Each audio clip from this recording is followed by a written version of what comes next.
Hello there, welcome to episode 53 of Never Mind the Bullens. My name is Mike Peters, this is your bite-sized Everton podcast and vodcast. Before I get to chatting about the Villa game, now I've sort of recovered from how utterly crazy at least the first half of that game was. Just a quick word on the events that took place at Old Trafford in and around it on Sunday afternoon, which caused the postponement of the Man United-Liverpool game. I think we're all fully aware of the issues that United fans have with the Glazers, and I think if that had happened to to Everton or any club that you happen to support, I think we'd all be up in arms with it as well, because ownership issues are becoming more and more prevalent in the game, and have become so, with obviously money coming in from foreign countries, oligarchs, billionaires, nation states investing in football and all the rest of it, and all the associated financial issues that have come with that. However, I think there is a way, to go about protesting to get your point across without losing credibility when damage and vandalism and trespassing and all these things occur. We've all seen the memes going round over the last 24 hours, some of which are very, very funny. But I did see a few texts on a group that I'm on, which has a lot of United and Liverpool fans, and there was just a straight up dichotomy between, a lad who was clearly a United fan saying, well, I completely agree with what they've said, and people going, well, no, hang on, trespassing, vandalism and criminality is not acceptable. And it isn't. If, to my mind, if United fans had wanted to protest, raise their issues with the Glazers, they'd have got the press no matter what, because it's a story. Man United, one of the biggest football clubs obviously in the world, so therefore it's going to be news when there is a large scale protest about the way that the club is being run. And there's been large scale protests at other grounds over the past couple of weeks, since all of the European Super League stuff has come, obviously been right up there in the news cycle and in people's consciousness. But I think breaking into the ground, and obviously a few lads had obviously had one too many ales. You could see that because they're walking around with blue bags and cans they've obviously just bought from the offie, and disrupting the game I don't think is necessarily the way to do it. Damaging camera equipment, broadcasters when you want them to broadcast what you're doing seems completely counterproductive to me. Vandalising the ground is just not helpful. They could have had the sit-in outside, stop the coaches getting in, done all that, that's fine. But protesting against the team coaches when it's not the team that's the problem, it's the governance of the club. How do you deal with that? To my mind, it's quite clear that the only thing that the Glazers understand is money. So therefore, the only way to get your point across to them that you're not happy with what they're doing is to hit them in the pocket. Stop buying merchandise. Stop buying tickets. Stop spending any money on the club whatsoever. Hit them in the pocket. All of these things, and it'll soon. The penny will soon drop with them if they have their fan base that is completely disengaged. I've been part of protests at Goodison before now. I think only once, to be fair, but casting my mind back to 1997 when we wanted Peter Johnson out, and we just staged the sit-in after the Tottenham game. We lost 2-0. I think it was Neville Southall's last ever appearance for Everton, and we staged a sit-in. There was about 500 of us, I think, after that game, and we stayed sat there, got our point across, and then the police came running round from the family enclosure, and we all pegged it. But it got the press that we wanted it to, and we got our message across. That's all we needed to do. No violence, no criminality, none of that. And that needs to be considered if, whether it be Man United or whatever club it is that has an issue with their ownership, that there is a way to protest that doesn't undermine your message when a minority then decide they're going to go and cause trouble, which is what happened. Anyway, away from Manchester United, back to Everton. Now we've talked about that. Absolutely crazy, the game on Saturday night, particularly the first half. It was mad. It was like watching a game of under-9 football. It was so end-to-end. And there was such profligacy in front of goal from both teams. The only reason we stayed in that, and I've got many, many, many friends that are Villa supporters, and my mate Les texted me and said, I don't understand how we're not ahead. And I said, I do. Jordan Pickford.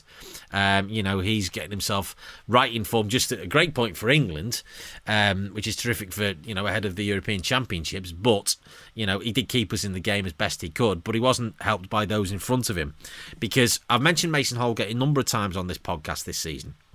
And he makes a ricket for the first goal. It's a really poor mistake, and I just wonder where his head's at the minute.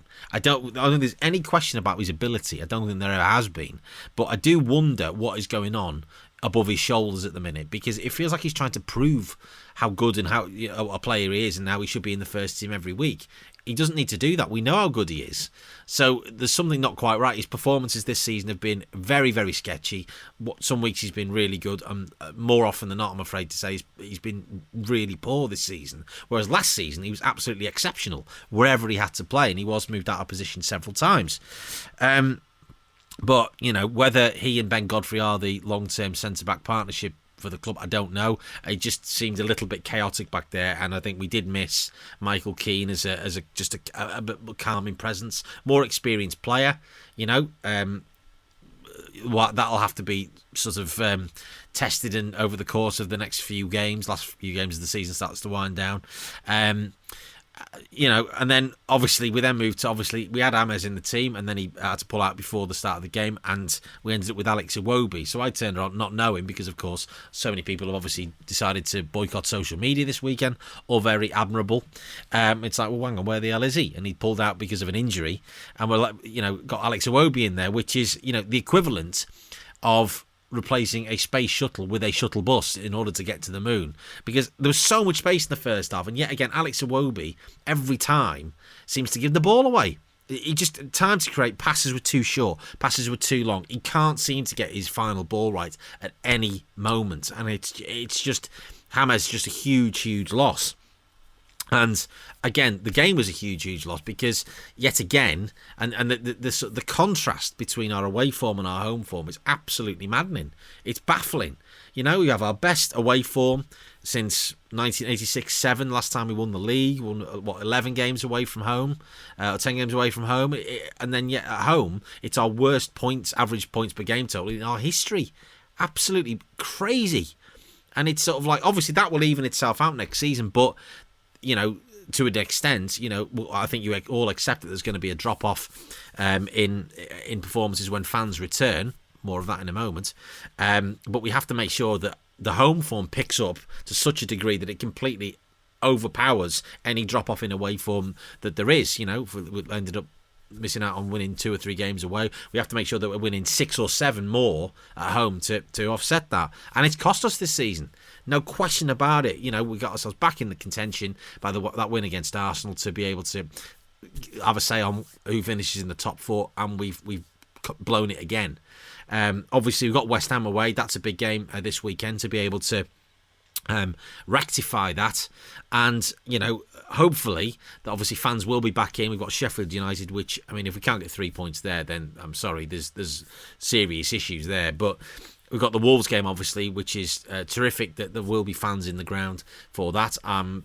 99.9% certain I'll be one of them, because I was one of the fans that should have gone to the West Ham game and missed out because lockdown had reared its ugly head again. So I can't wait to be back in. 14 months, 400 and something days or what have you. Was it 430, 440 days after I've last in the ground, marched first last year against Manchester United. To be back there will be absolutely brilliant. But hopefully we can see ourselves getting a few points towards the end of the season. I get the distinct impression that there is a little subsect on Twitter that are sort of Carlo out, and I'm thinking, I get the frustration about the home performances particularly, and the performances of certain individuals. I get that completely, but I'm sorry, who on earth would do a better job with this squad than him? And the answer is no one. Who would have got the players in that he's been able to get, quality players that we've added to the squad? I doubt anybody. Certainly wouldn't have got Alan. Chances are we wouldn't have got Abdoulaye Doucouré. We certainly wouldn't have got James. So I fail to see who we think could have done a better job. Has to be given a season. We always knew this was going to be a transitional season. Obviously, COVID has affected the whole game in terms of injuries, in terms of squad availability and all the rest of it. And we had to ship out an enormous amount of deadwood, which we've largely done. So we have to just put this one and say, right, okay, this has been frustrating given how good we've been at times, but how poor we've been at other times. We've been consistently inconsistent, but we've got to think that there are brighter days ahead. We're already having some of them. So next season, if we're in the same position, a few games, and we're this inconsistent, then genuinely there could be criticism. I think at the moment we can criticise individual games or individual decisions, and I have, but overall we're so much further ahead than we were, a year ago or 18 months ago. Let's say the last last 5 years, really, then we've got to just look at the positives rather than focusing on the frustrations of individual matches that we're dropping points when we shouldn't be dropping points, and those Villa points are going to be costly, as so many other ones have been at home. But onwards to West Ham away at the weekend. Episode 54 will follow that, of course. If you want to get in touch about life, the universe, or anything, react to anything that I have said, you are more than welcome to do so. Always love a good chat. At NMTBpod on Twitter, or nmtbpod@gmail.com on the email. This has been a Top Content production. Until next time, come on you Blues.